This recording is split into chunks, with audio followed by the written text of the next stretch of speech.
Rich, last month has been interesting from the Aero-News standpoint in covering turmoil within the National Association of Flight Instructor community and with the future of the Master Instructor Program. Now with a meeting of TBO NAFI, can you give us an idea of what we might expect? As you saw today, there are a lot of members that are engaged in the process, and the energy level is still high. As you said, it's been a month for us now, pretty much full-time, trying to get some resolution to the various issues that we've raised, and I think we have a good start today, especially with EAA's involvement to want to facilitate a direction that we can move in to improve NAFI and still stay within the NAFI's umbrella.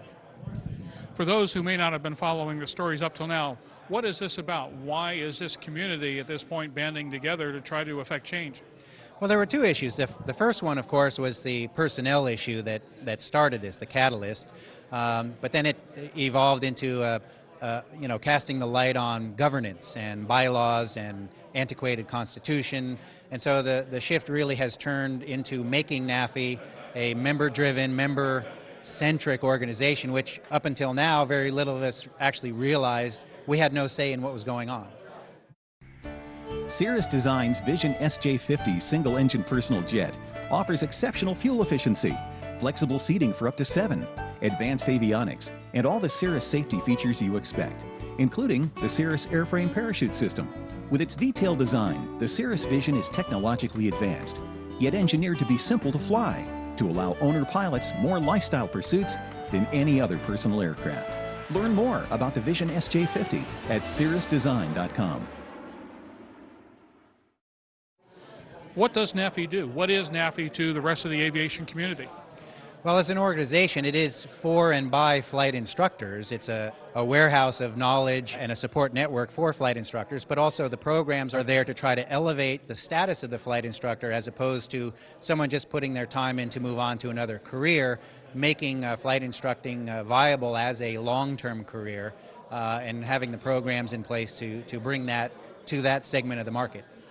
Well, one of the items that's of particular note right now is the Master Instructor Program. Obviously, this is not your garden variety instructor program. This is supposed to be the cream of the crop.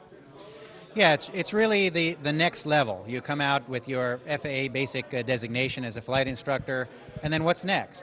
Well, the Master Instructor is sort of the PhD level. So now you go on to do your doctorate work.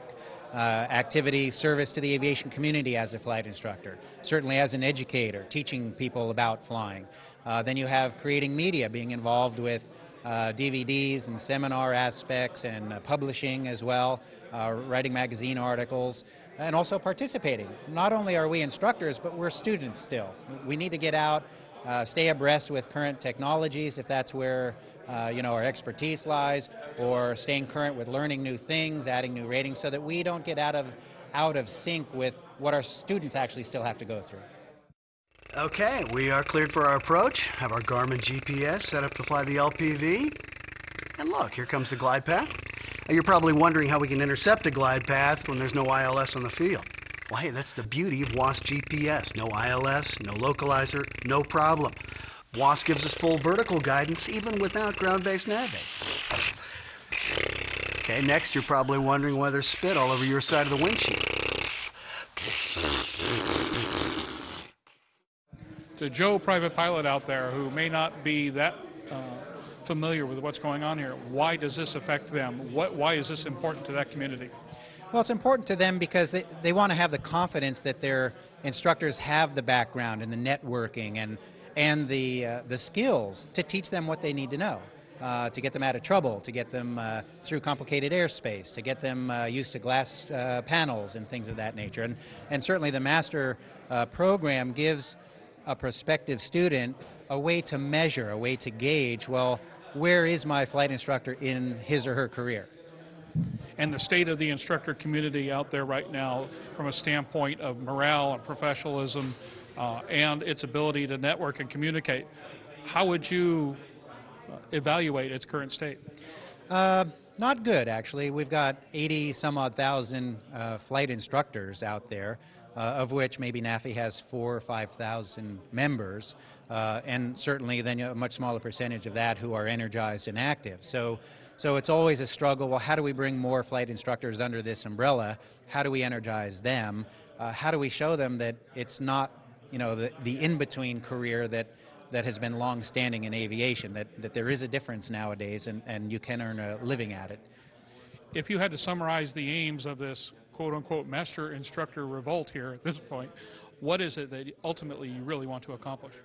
Ultimately, we just want to have a say in the governance of our organization. We want to be able to elect our board members. We want them to be responsive to our concerns and our needs. And that way we have the dialogue, and we can generate the enthusiasm and the programs that benefit everyone. Rich, thanks so much. All right, thank you, Jeff.